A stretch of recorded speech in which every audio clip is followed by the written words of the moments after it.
Hello and welcome to another episode of How to Beat. My name's Sean, and in this episode I'm going to be talking you through how to take on the tricky Konami classic Castlevania The Adventure. The first thing I want to do is just have a quick look through the manual to show you some of the power-ups we're going to be seeing and some of the basic controls. With the controls, as you can see, it's pretty much like all Game Boy games, very simple. You have a jump button and an attack button, and that's about your lot. The power-ups, there are a few. You have a heart, which restores your life. You have a life bar in this game. It's not one-hit kills. You have a flashing height, which restores it to full. These are very rare. One-ups, again, very rare, but very important when you do find them.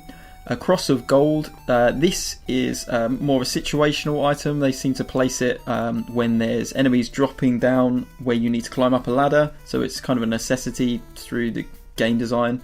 But we'll see them later. The crystals, now these are really important. These upgrade your whip a total of 2 times. The first time it just extends the power and range of the whip. The third time it actually gives you a that plus a projectile attack. So basically it's a bit like the Master Sword. It shoots out an attack from the whip. That is really handy. Every time you get hit, your whip goes down 1 in power. So it can only upgrade a total of 2 times to get to the projectile one, and then each time you get hit it goes down again.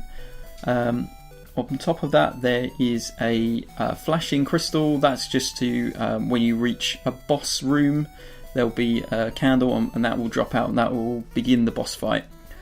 Coins, these are probably the most common thing you'll find in the candles, and these increase your points, which is generally not that useful. However, there are certain milestones you reach and you get an extra life for doing so.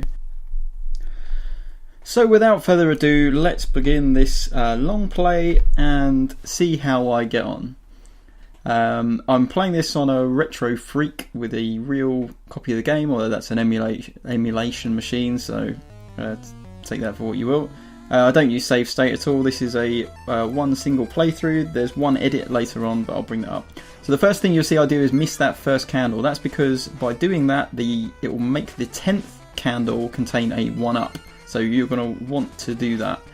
And as you can see, there's these blob enemies dropping from the ceiling. I think they're called madmen in the manual. And if you let them settle on the ground, they turn into sort of like mud monsters basically that will shamble towards you. They're really super easy to deal with, and most of the time you can get them before they even hit the ground. Those enemies you saw me defeating they're a little bit tricky in that if you've got the less powered up whip, they take 2 hits and they will kind of jump at you after you start attacking them. So they're incredibly easy to deal with if you've got a powered up whip, but if you don't, then they're that tiny bit more unpredictable. And the other thing to note is there, you see I've powered up my whip enough now that I've got the projectile. The projectile actually does less damage. I think it probably does the same damage as the unpowered up whip. So if you, so basically it's always better to kill things in whipping range if you can, because otherwise you may risk that enemy not being killed basically. Some people have trouble, well I certainly did when I started as well, having trouble jumping and attacking in this game. It is a bit fiddly. Generally you need to attack kind of earlier than you think, so you want to kind of jump and press attack at the same time. I'll leave that candle there because I know it's health, and I've got a full health bar, so it's not necessary for me to pick it up. But if you didn't need health, that was in that candle there. You can see I've got the invincibility cross thing there, and that's helps me get through those eyeballs without getting hurt. This is another really useful secret in the game. You just continue to climb this ladder, and up here you have some nice power-ups. The only one that was really any use to me there was the 1-up. But if you had taken some damage, then all that other stuff would be really useful as well. So you can see there, I hit him with the projectile and it didn't actually kill him. But as long as you know what the attack patterns are, it's fine. He basically gets pushed back and then does a jump forward. So you want to just keep your distance and then attack him as he comes in. There is a timer in this game. but it's not very strict. You almost don't really need to worry about it. Here you can get a 1-up if you have, but you have to have the projectile whip to be able to reach that candle, and be sure to get the other one on the way down, as that contains a power-up if you need that. So you see I'm just continuing to deal with these before they even hit the ground. The birds, you want to walk straight past, turn round and wait for them to swoop at you. They always follow that same pattern. Fly overhead, turn round, and then they swoop for you. So it's a really nice predictable pattern, and they're always the perfect height for your whip. Now this is another bane of this game, is the jumping. I actually think the jumping is the most difficult thing about this game, and it's not that bad once you get used to it. And it puts this section really early on in the game, I think, to force you to learn how to deal with its jumping. Effectively, it's pretty old school in its design. There's no momentum in this game or anything like that, so there's no need to rush these sections. What you want to do is get your character so that only his back foot is on the platform. So it's basically you're barely on it anymore. And then once you're there, you just press forward and jump almost simultaneously. I'd say push forward very slightly before you press jump. And the important thing is to just not rush. There's a section later on in the game where where it has a kind of actual kind of peril involved, because if you don't make the jump, you're going to hit spikes. And it's really, really important that you learn to just not rush it. It doesn't help to sort of try and run and jump across the spikes. You don't get any further. So this is the first boss of the game. He's nice and simple. You want to get sort of 2 hits in. Maybe you can be cheeky and get 3 in like I did there. But you just 2 hits in with the powered up whip, then move away so that you don't get hit back, and then move back in and then finish him off. He goes down really, really quickly if you've got the powered up whip. If you don't have the powered up whip, it's going to be a lot tougher, and that is just generally true of this game. You really want to get to the point where you're not taking sort of hits before the boss. Basically, you want to get to the point where you're going into boss fights and things like that powered up. That's the most important thing about this game. It becomes so much more difficult when you don't have the powered up whip. So it was pretty unusual there that I managed to deal with those bats without getting hit. I normally always get hit there, because this is where we're getting into the point now where some of the enemies are a lot more unpredictable, and especially these guys that I'm facing now. These they're like hands that sort of shoot out fireballs. I should have checked what they were called in the manual. The fireballs don't always follow the same pattern, and they become very, very unpredictable. Sometimes they shoot them straight down, sometimes they shoot them straight up, and it really messes you up. It's extremely hard to avoid unless you're able to deal with them very, very quickly. So generally my rule of thumb with those is to not rush in straight away. So what you want to do is wait to see where the projectile is coming, and you be standing far back and then hit it. You can kill the projectiles. It's just, it requires like very good timing, and it's not easy. It is tricky, and they're definitely the most annoying enemies in the whole game. If it all starts to go wrong, you're just getting hit by projectiles, just make sure to just bum rush the enemy basically, and just kill him as quickly as possible. But generally you want to stand far enough back that you can sort of predict where it's going to be and attack it as it sort of bounces in front of you. You saw I've just talked briefly about, while I'm dealing with this enemy, I'll just talk briefly about what I did in the last room there, because there was a power up and a falling platform. So what I did was I jumped straight up, whipped, and then immediately jumped forward to get onto the platform. That's basically how you get that power up, but you have to be very quick with it, and it is tricky. So if you're not comfortable doing it, it's probably worth just leaving it, to be honest. But you can go back and watch how I did it if you do want to get it. So the rule of thumb with dealing with these eyeballs across the bridge is don't walk too far, because you'll find what just happened to me just then, where 2 will spawn at once. So you don't want that, because you want a nice big gap between them. So I'm not actually dealing with these very well at all on this playthrough. Effectively, you want to move forward slowly so that only one spawns at a time. So every time one spawns, you see me stop and then walk forward and jump over it. You can kill the ones behind you, because it doesn't matter if the rope or if the bridge breaks behind you, because you don't need to cross it anymore. Don't kill the ones in front of you, because obviously you might make a gap that you can't cross. So as you can see, I'm sort of doing it properly now. I'm moving forward a little bit so that one spawns, stopping, letting it come towards me, then moving forward and jumping over it.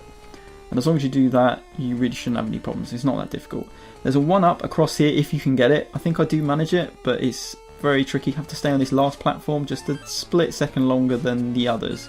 And you have to be pretty much as far over as you possibly can on that first platform as you jump over. Those bats can be a little bit annoying. Sometimes they fly back down. The bats are one of those enemies that just have an unpredictable pattern. So that's actually, this level's a bit of a maze. It actually loops. So you want to follow what I just did there if you just want to take a direct route to the boss.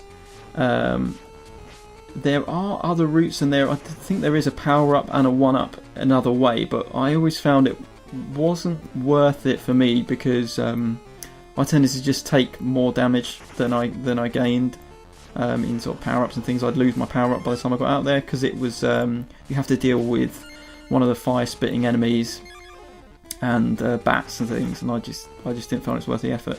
These things come up a lot in the game. You can see they have these boomerang projectiles, and generally the first attack they do is high, so you want to duck underneath it, and then it will loop back round and come down low, so you want to jump over it. So you want to duck and then jump and then attack it for a bit.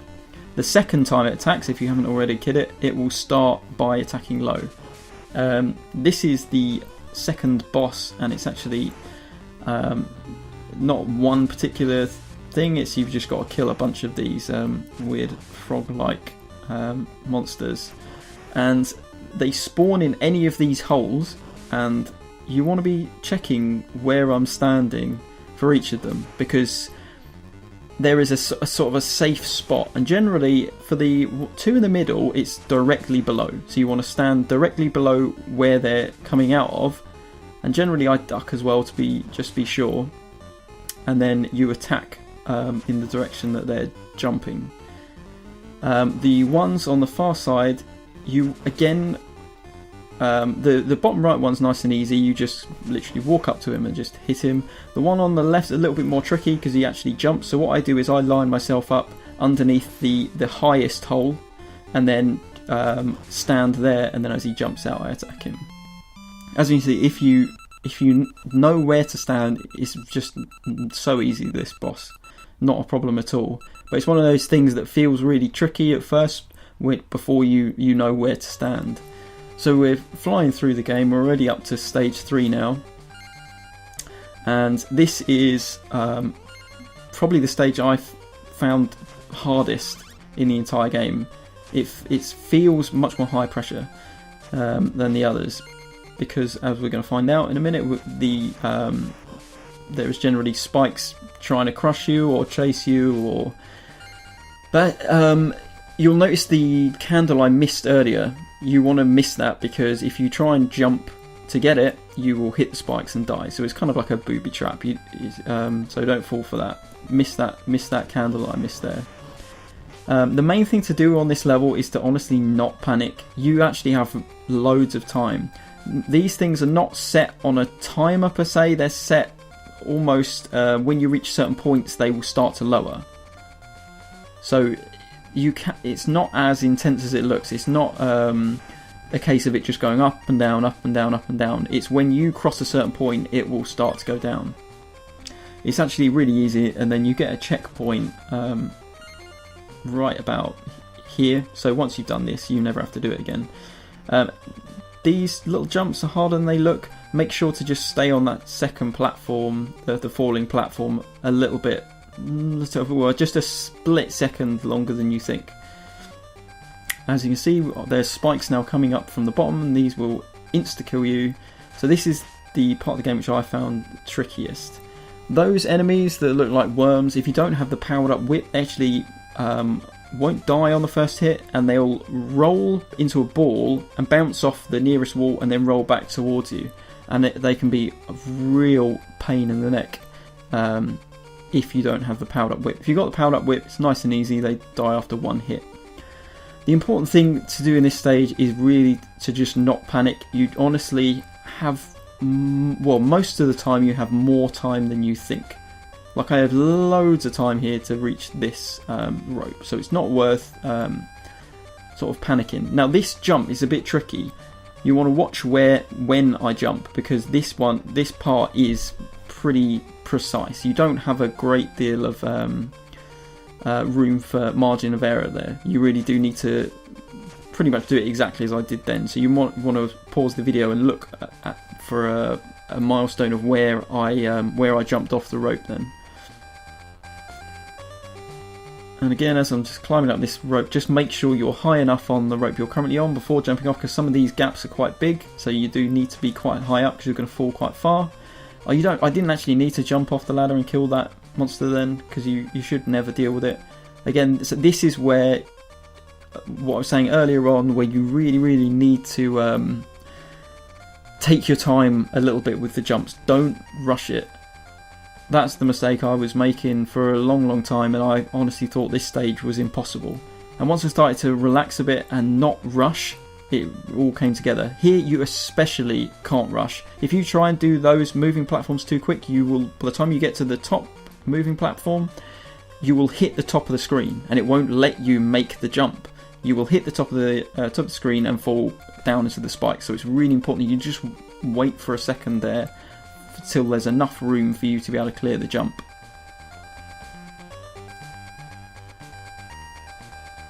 So this is the first part over, where the spikes come in horizontally or vertically. Now they're going to come horizontally. So we don't have a lot of time to muck around here, so we want to basically ignore all of the candles that you see. You just want to be only attacking enemies, and again, just take your time with the jumps. Make sure you get nice and lined up so your back foot is on the edge of the platform, and then jumping. So I've died so many times just because I've not lined up my jump properly, and I've just tried to rush it. But you really do have to kind of be pixel perfect with these jumps. I'm not sure what happened there. That happens occasionally to me, where the enemy just doesn't die and you'll see it roll into the ball there. Luckily, I had 2 power-ups, so I've gone down to the still somewhat powered up whip. I don't have the projectile anymore, but it still means I should be one-shotting the enemies. I think what might have happened is the enemy was hit by my projectile rather than the actual whip, and that's why it didn't die and roll into a ball and hit me. Again, these are big jumps here, so you have to just be making sure you're nice and lined up. And again, at this point, you really don't need to rush.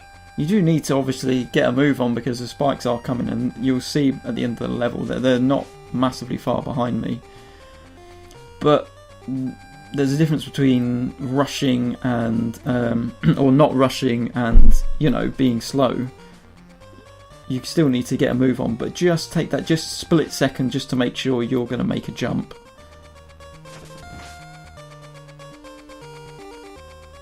So you'll see the spikes catch up with me, yeah, just about there. So you see that I didn't have a great deal of time. There's another secret room here. If you jump off the rope right about there, then I'm going to get a whip power up and a heart and a 1-up. All really useful because we're about to take on the boss. And this boss is, I think, probably is the most difficult boss so far. It's not majorly difficult if you've got the fully powered up whip. If you don't, it's honestly really difficult, and I don't know if I've even ever beaten it without the powered up whip. It is one of those things, it's just kind of that kind of game, really. You can see the amount of damage I'm doing to him. It's really hard to avoid his attacks, so if you're not dealing damage from a distance, he generally kills you quicker than you kill him.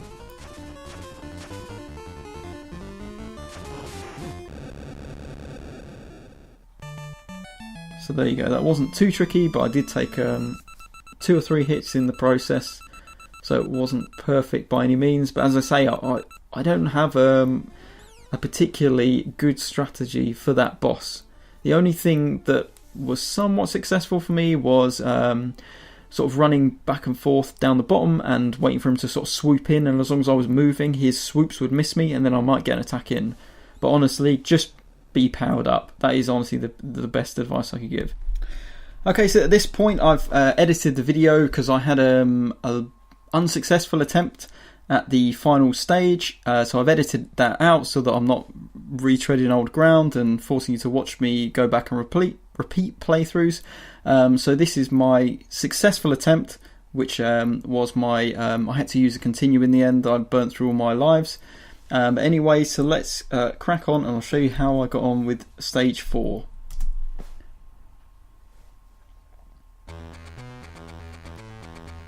So in this stage, you want to be careful when whipping these candles. You can see the first few I'm just running and attacking them in a pretty carefree manner. However, you'll soon see me start to stop and jump and then attack. That's because of these guys here who pop out from the side. Actually get hit by him. They take 2 hits when you don't have a powered up whip, take 1 hit when you do, so they're a lot easier to deal with once you've powered up your whip.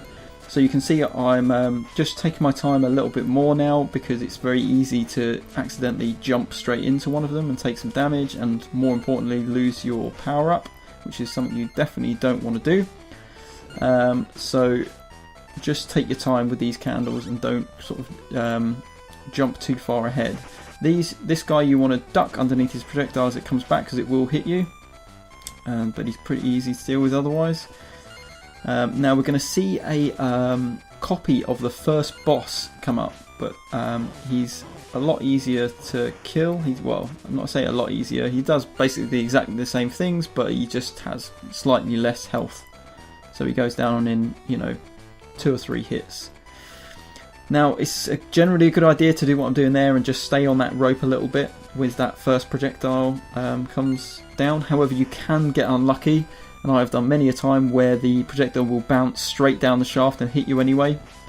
And as I recommended earlier, the way to deal with these is just to wait for their projectile to appear and then just stand still. It didn't work for me then.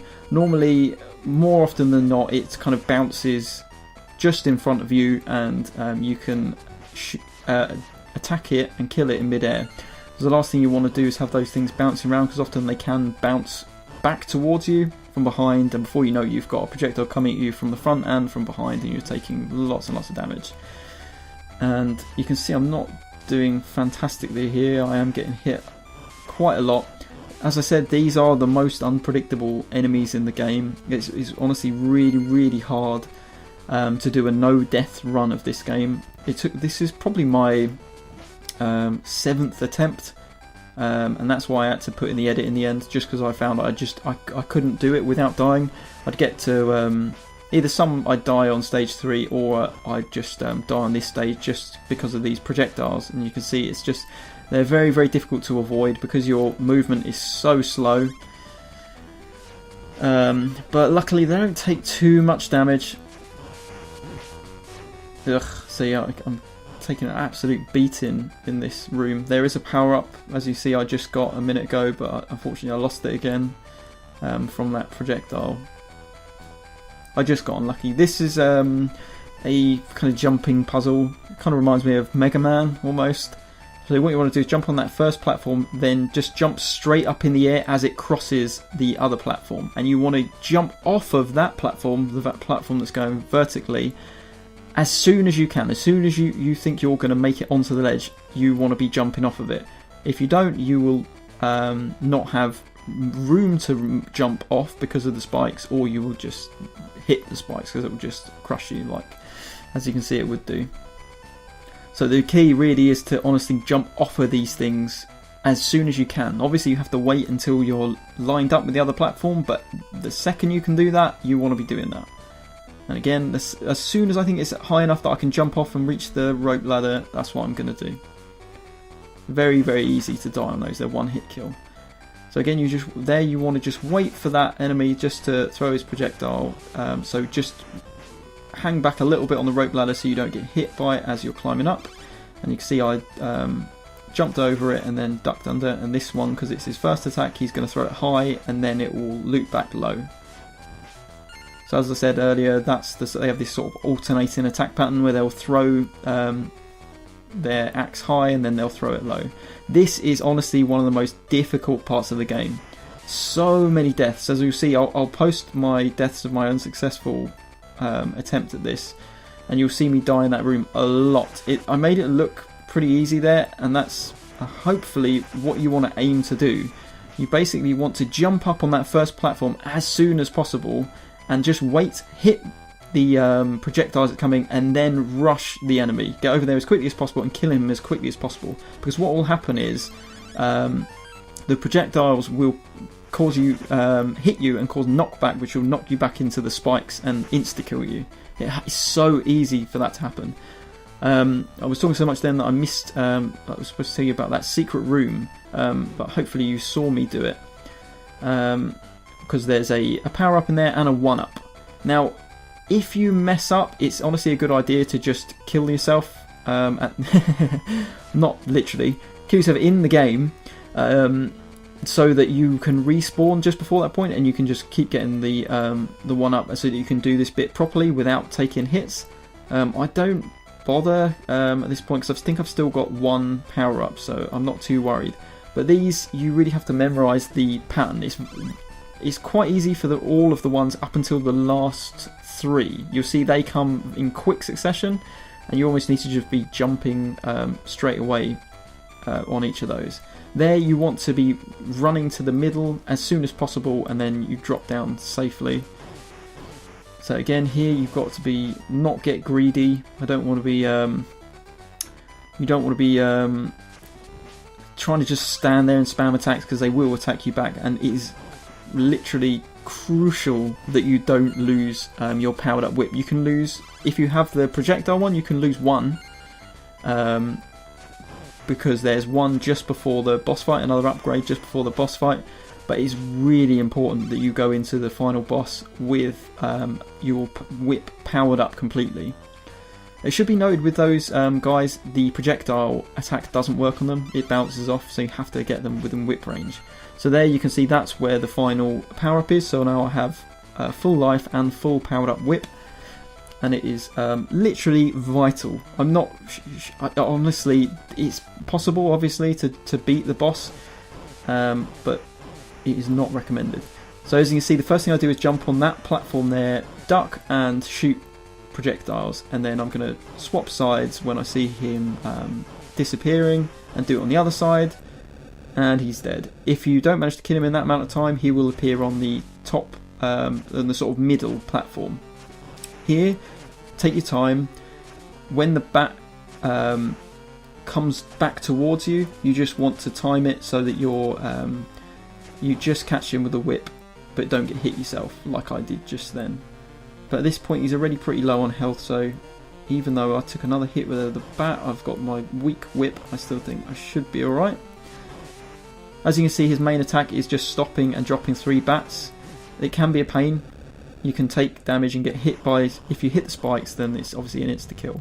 But as you can see, with the powered up whip, it's not too difficult. You can do it without getting hit. That wasn't the cleanest attempt, but you can see I got the job done, and that is the game finished. It is a notoriously tricky game, mainly because it feels a little bit clunky because it's slow. Your character moves so slowly. You have a very limited attack. Your timing has to be good when you're attacking. You have to kind of know how the enemies attack, because you don't really have a chance to react. You have to know what they're going to do so that you've got time to move out the way or jump or attack or whatever. So it is a game that just becomes easier with repeat plays, but hopefully by watching me do it and hearing me talk about it. It will make your job a lot easier if you plan on taking on this game. And you should, because it's a really good game once you do get over those initial control niggles and the sort of slightly clunky nature of it being an early Game Boy game. It is a very enjoyable game once you get used to it, I'll say.